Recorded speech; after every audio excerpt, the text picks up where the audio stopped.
And you know how I do not like spending money on depreciating assets.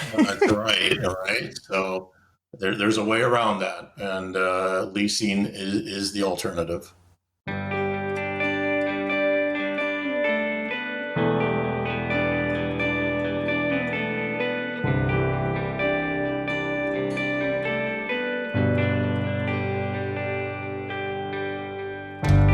Welcome to Women's Wealth Canada. I'm Glory Gray. There's been good news recently regarding women's wealth in Canada. A new report from Stats Canada suggests single women who are over 50 have a higher median net worth than single men in the same age group. And that was not true back in the day. So what has changed? No surprise, women are entering more jobs that pay well, particularly at companies that offer group retirement savings plans. So, given the chance and the income, women apparently will save more. And now on to today's guest. My husband Squatch and I have enjoyed being investment partners and sometimes even business partners together over the years. We've learned that each of us has different skills, and as long as both of us aren't trying to manage the same task at the same time, we can accomplish anything together. We have a deep mutual respect for one another, and that has made all the difference. Squatch has a wealth of experience in real estate investment, in the property insurance industry, and for the past 10 years, he's been an automotive salesman. He's particularly passionate about the future of electric vehicles. And one of the trends he's been noticing lately is financial advisors recommending clients to him. It has nothing to do with me. It's because financial advisors and their savvy clients are understanding more about the financial advantages of leasing a car versus buying a car. So I asked him if he'd explain more about that to you. Come sit around our dining room table and listen in. So for the benefit of our listeners, we're both kind of motorheads. I think our first date was at Sauga Speedway Motorway, wasn't it? I believe it was. So it's something we've always shared, but leasing and versus buying a car isn't really something that comes as a topic at the dining room table. But we thought we'd cover it today because I know that you know so much about this, and you mentioned that many of your clients' financial advisors are recommending that they talk to you about leasing.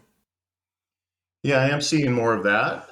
After being in the business for 10 years, these last couple of years, I have been getting customers coming in and asking about leasing options as instructed by their financial advisors. So that's good to see. I'm a big believer in leasing, as you know. I believe it's the financially prudent decision for most people, especially people who trade out of their cars every 3 to 5 years. But there's many advantages to leasing over financing or paying cash for that matter. So how exactly does a lease work? Let's say I have $50,000 saved and I'm thinking about buying a car cash. But if you wanted to show me the difference with me leasing instead, how would that work? Yeah, so when I see people coming in with big bags of money and wanting to plop all that down on a car, a depreciating asset, it doesn't matter what kind of car it is. But I just kind of cringe inside because I know these people, for the most part, are pulling this money out of some type of an investment that's earning them something. And then to take all that money out and plop it on a vehicle, which is now depreciating daily, it just doesn't seem like the right decision to me, anyhow, in my personal opinion. I instruct people that, the beauty of leasing is that you're only paying for the amount of the vehicle that you're using. And for most people, that is 3 to 5 years. I do get people who come into my office and say, "Oh, this is my forever car. I'm going to have it forever and ever and ever." And they want to finance long term or pay cash. And before you know it, they're in my office 2 years later because they had some type of change in their life. They had another kid. They got a bigger dog. Gas prices went up. They needed something smaller, more fuel efficient. But at the time, people don't realize that looking into the future, life is full of changes, and sometimes that requires a vehicle change. And so how does the mechanisms of a lease actually work? If I'm buying a car, I know it's pretty easy. I pay for the car.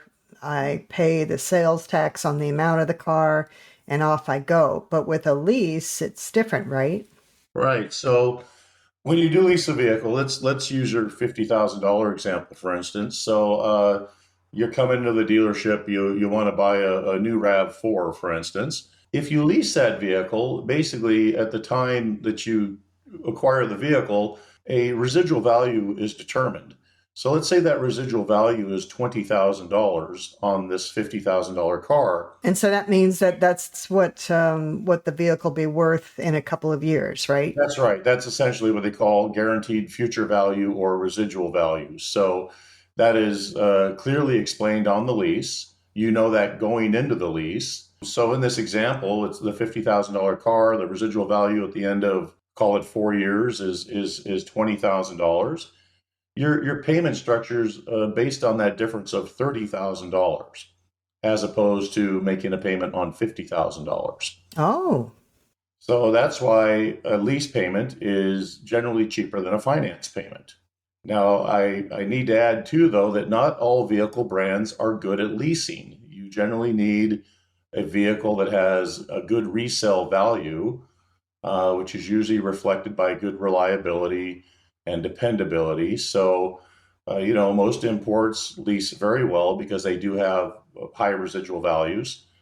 And because of that higher residual value, again, closing in the distance between the residual and the price you pay will make that payment less. Another big advantage too, Glory, is of course sales tax. So you're paying 12% if you're avoiding luxury tax. On a lease, you pay no sales tax at the time that you acquire the vehicle. Unlike a finance, when you finance that vehicle, all that sales tax is added right to the top. You're financing all that sales tax in addition to the price of the car. So it works a little differently on a lease. The sales tax is actually applied to the payment. So as opposed to paying the 12% on the entire value of the vehicle, you're only paying your 12% sales tax on your monthly or biweekly payment. Now that residual value that we talked about earlier, that $20,000, you've paid absolutely no sales tax on that amount of money at all. And the only time you would pay sales tax on that number is if you decided to buy that vehicle at the end of the lease. so far I've counted a couple of ways we're saving money here. We're saving money because we're not financing the entire value of the vehicle. We're only financing the part that I'm going to be using over the next couple of years. And we're not paying sales tax on the whole amount of the vehicle. We're only paying sales tax on each individual payment, which is way less. That's correct. I always equate a lease to if it's a 4-year lease, call it your 4-year test drive because, at the end of 4 years, you're ready to move on. Most people are. I mean, I love our new car now, but I know 3 years from now, I'll be tired of it. I'll be ready for something else. The beauty about that is you have that option at the end of your lease period. If you've absolutely madly fallen in love with that vehicle, well, no problem. It's yours to keep. It's the best used car you ever owned since you owned it since it was new. And you go ahead and pay the residual value plus the sales tax, and that car is yours. Okay. Now, are there any differences in insuring the car?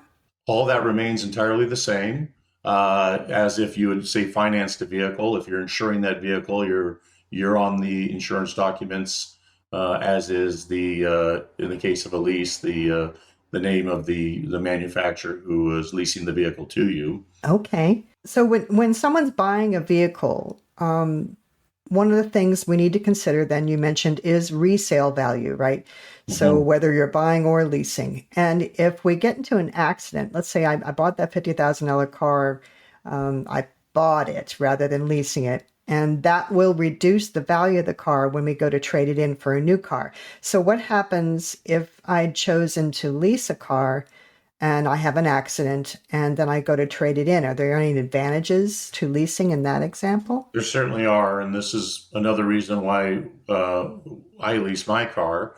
So in the event you're in an accident and it's a substantial accident and they repair the vehicle, let's use your $50,000 car again. You're driving around your little RAV4 and at no fault of your own, someone rear ends you and does $10,000, $15,000 damage to the back of that car. the car is repaired. But now you are showing a declaration on the VIN number of that vehicle. So is a declaration mean some kind of a ping against it because it just alerts every consumers that this car has been in an accident and the value has been reduced? That's what's going to show up on the Carfax or the car proof. So when, of course, when everyone buys a used car these days, they're entitled to see a copy of the Carfax or car proof, and that accident will show up. And that accident will indeed diminish the value of the vehicle. So in some cases, it can diminish the value in half, depending on the severity of the damage and repair amount.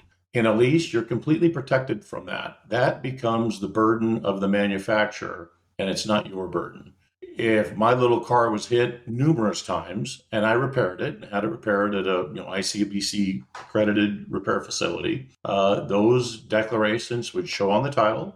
And when I come in to get out of my car and roll into my next one, they can pull all the car proofs they'd like.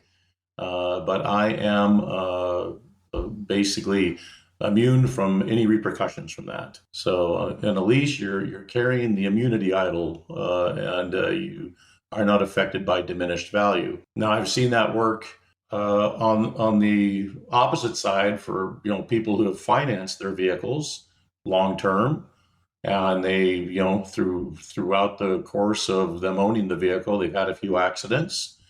They come in to trade that vehicle into something else. Of course, we pull the Carfaxes and the car proofs, and we see the damage history, and that will certainly affect whatever the resale value of that vehicle is, because you have to understand that as a dealership, we also have to share that information to the new owner. So again, leasing will protect you from that, and that's even a better advantage than had you paid cash for the vehicle, because still, even if you own that vehicle outright, again, accidents and a history of accidents will diminish the value of that vehicle. Now, from the automotive industry's standpoint, we're seeing electric vehicles as the wave of the future, right? Volkswagen, for example, is expecting 70% of its European sales to be battery operated cars. And globally, we're expecting about a quarter of all cars to be battery operated in 5 years. When it comes to EVs, do you recommend leasing or buying? Yeah, so when it comes to battery electric vehicles, you don't want to make a long-term commitment on one because that technology is advancing so rapidly. The battery electric that you buy today may very well have double the range in a few short years. So my advice is you lease that battery electric vehicle and lease it for 3 or 4 years. And then when you hand in the keys, you upgrade to the next generation battery electric, which could very well have a range of over 500 kilometers, which is, seems to be the target that a lot of the manufacturers are chasing right now. And that makes sense because I don't have to worry about selling that outdated technology in the car down the road, finding a buyer for a car that nobody else wants because they have this new technology. So instead, I just hand it over to the dealer and I get the brand new one without the hassle, right? That's right. So it's pretty tough to sell your electric vehicle with a range of 200 kilometers when the new and improved model has 400 kilometers. So it's again, you just don't want to be stuck in that situation, because that will certainly, we spoke about diminished value before relating to accidents. You can very well have diminished value as a result of functional obsolescence. So it's certainly something to consider. Am I going to have a problem then if I do lease with the residual value of my EV in 4 years because of that obsolescence? Will I have a problem turning it in? Well, no, because the manufacturer has already guaranteed the future value of that vehicle. So, in the example, let's say it's a $50,000 battery electric vehicle, and again, you've leased it for 4 years, and the residual value or guaranteed future value of that vehicle is $20,000 4 years from now. When you bring that vehicle back, if the vehicle is worth less than 20,000, It's the manufacturer who's on the hook for that, not you. And that's a big difference. Now, condition's a big factor here. If you drive over your allotted kilometers, and the norm for Vancouver Island on many leases is 20,000 kilometers a year, and you can change that. You can adjust that to be higher or lower, and that will change your payment accordingly because, again, you're either using more of the vehicle or less of the vehicle. So, if you end up bringing that vehicle back with more than your 20,000 kilometers a year and, with cigarette burns on the seats and a cracked windshield and a damaged fender, yeah, you will be dinged for that. You are expected to treat your leased vehicle as if you financed it. But, for most people, they treat their cars well, and they bring their cars back, and all they do is hand over the keys and roll into their next lease. I can tell you with some brands, Toyota specifically, we are dealing with many folks who come back and they actually have equity in their vehicles. So, for instance, we'll use the RAV4 as an example again, where someone leased a RAV4 for 4 years, a $50,000 car. The residual value was 20,000. When it was appraised upon return of the lease, the car appraised at 24,000. They now have $4,000 worth of equity that they can roll into their next vehicle. So that doesn't happen with all manufacturers, but it certainly does happen on some of the manufacturers that have a solid reputation for reliability and resale value. So that's actually another good point is we've determined what the residual value is when I buy the car. Then 4 years down the road, we do an appraisal to determine what the value is then. And if it turns out that the value, even though it's in good shape, is less than what you said it was going to be 4 years ago, I don't have to worry about coming up with that difference. Is that right? That's right. And so I don't have to worry about functional obsolescence or market factors. All I have to worry about is taking care of my car. That's right. And I'm not taking that risk. So I think that's really positive. So, what would you say to maybe people who have heard bad things about leasing and or for whatever reason they're concerned and don't want to? What would you like to say to the listeners out there about leasing? Well, if I can stress anything, I would at least tell consumers to at least have an open ear about leasing. Leasing is a great alternative for many people. We didn't even really cover the write-off potential too, with regards to people who do use their vehicles in a business-related fashion. It is truly about just paying for the amount of the vehicle that you're using. It's about leveraging the vehicle, getting into that vehicle for as little money as possible, and remaining in that vehicle for a time that you have predetermined, and then having options at the end. You certainly have the option of buying that vehicle, owning that vehicle at the end of the lease, and you would simply just pay that residual value plus the sales tax and own that car. So, I always look at a 4-year lease as a 4-year test drive. If you don't like that car after 4 years, then hand over the keys and roll into something else. So it truly does give you options. The minute I mention leasing to a lot of people, I can just tell they tune right out. But those who do remain tuned in, the vast majority of them decide to go with the leasing option because they do see the benefits to, again, just owning or paying for the amount of the vehicle that you're using. The one last thing I want to cover too is factory warranties. A lot of people lease because they always want to remain underneath the manufacturer's factory warranty. And in most cases, the factory warranties are 3-year, 60,000 kilometer bumper to bumper and 5-year, 100,000 kilometer powertrain warranties. So if you're leasing within that period of time, you are always under the factory warranty. When the warranty expires, odds are the lease is expiring at the same time. You roll out of it, get into a new car with a new factory warranty.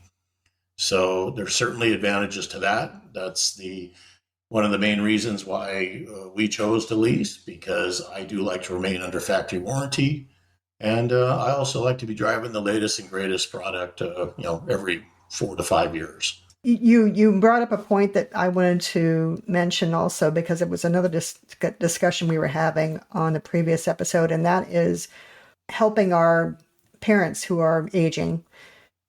Sometimes I think I've heard you say that leasing can be good if you're only really thinking of driving yourself for a few more years in your lifetime. Is that something you run into?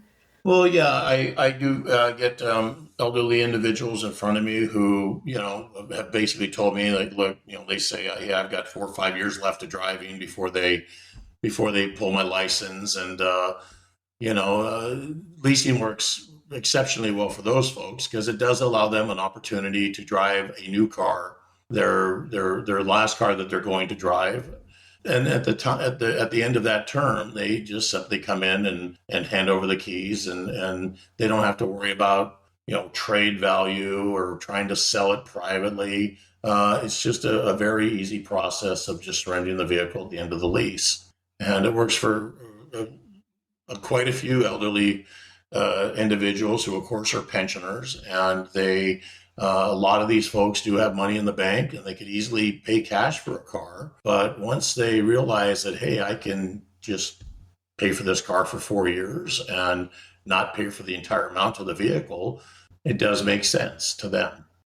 And that was something that you had mentioned that didn't know about, and that was a prepaid lease. Mm-hmm. So yeah, you can simply prepay a lease. So if you don't want to have a monthly or biweekly payment, you can just prepay that lease amount, and then 3, 4, or 5 years, however you structure that lease, you just bring the vehicle back and start the process all over again if you like. So if that person who says, "Hey, I've just got a couple more years, but I don't want to have to worry about having a payment, so they can pay a lump of sum of cash that prepays the lease." I think that's a great idea. Yeah, and rather than again paying for a $50,000 car plus tax and all that stuff, they're paying for a prepaid lease on that vehicle might be $30,000. So they pay the 30,000, and 4 years later they come back and thank you so much. Here's your keys, and off they go. And then there's also, I'll just quickly mention what you were saying about business owners who might have a fleet even of trucks or small cars, um, and they can write off the expenses of a lease on in their business, right? Well, they can, and I have a lot of folks who will lease a vehicle. They'll write it off through their business, and then at the end of the lease, they'll buy that vehicle because the business was basically bearing the brunt of paying the lease payment every month. And then they just buy that vehicle for the residual value and then own it as a personal car. Oh, that's brilliant. So the business paid for the majority of the vehicle. And then at the end, the owner buys that vehicle for the residual value and then keeps it as a personal car. That's great. Anything else that we think we should mention about leasing versus buying them? Oh, I just think we pretty much covered everything. I mean, it's certainly, buying a car is all about options. And I want to stress the fact that not all vehicles lease the same. So be wary of that.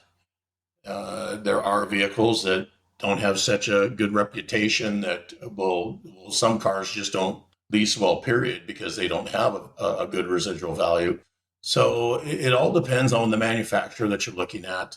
You'll walk into many dealerships and salespeople know nothing about leasing, and they won't even mention it to you. They just want to get the deal. I happen to be a big believer in leasing, which is why I explain it to any one of my customers who's willing to listen. And I can tell you, after I do explain it to them, the vast majority of them decide to go down the leasing road. Just have an open ear, listen to those options. There's a lot of great options available to the car buying public. So, certainly you can always pay cash, but boy, there's nothing worse there's nothing I hate to see worse than somebody pulling money out of some type of an investment account that's earning them something and dumping that entire amount on a vehicle. Amen to that. Makes the hair on the back of my neck stand up. And you know how I do not like spending money on depreciating assets. Right, right. So there's a way around that, and leasing is the alternative. So, how can people get a hold of you? Oh, I can always be reached. I can always be reached at David Gray at NanaimoToyota.com. Or I always answer my phone or text 250-755-9983. Or they can always find me at Nanaimo Toyota in Nanaimo, right off Bowen Road. All right. Bandit and I will be visiting you soon. All right. We'll see you later. Bye. Bye-bye. If that gorgeous baritone sounds familiar to you, you're right. Squatch is the voice you hear at the end of every episode of this podcast.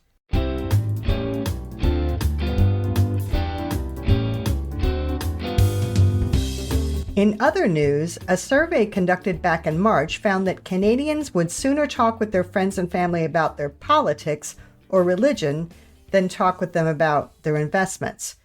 75% of respondents said it was rude to ask other people about finances. The good news is only a quarter felt it was rude to ask what investments someone else likes and whether that person uses a financial advisor. But still, less than half of the respondents said they would even talk with their own parents about investments. Now, believe me, wealthy families who want to set their children up for success are talking about investments. My belief is we are never going to learn anything if we don't talk about these topics. It brings me back to why I started this podcast. You may be uncomfortable talking about these subjects with your family and friends. If that's the case, you and I can have this time together without anyone else judging you. My hope is that you'll gain the knowledge and the confidence to start having these conversations with those close to you. And perhaps you can start to mentor other women around you to understand more about money. And please let them know about this podcast. Together, we can make a difference. Until next time, this is Glory Gray, your personal trainer for financial fitness, telling you to take charge of your finances, plan for the future, but most of all, enjoy today. Bye for now. Want more tips on how to make the most of your finances? Check out our blog at womenswealthcanada.com. And while you're there, sign up to get our email updates. You'll get every episode, exclusive bonus content, and free guides straight to your inbox every week. What is the one question you always wanted to know about money but were afraid to ask? Email us at hello@womenswealth.ca with your question, and we may feature your question in a future episode. This podcast is for informational purposes only and should not be construed as investment, tax, or legal advice. It is not an offer to sell or buy, or an endorsement, recommendation, or sponsorship of any entity or security cited. Mutual funds offered through Portfolio Strategies Corporation. Other products and services provided through Glory Gray Wealth Solutions.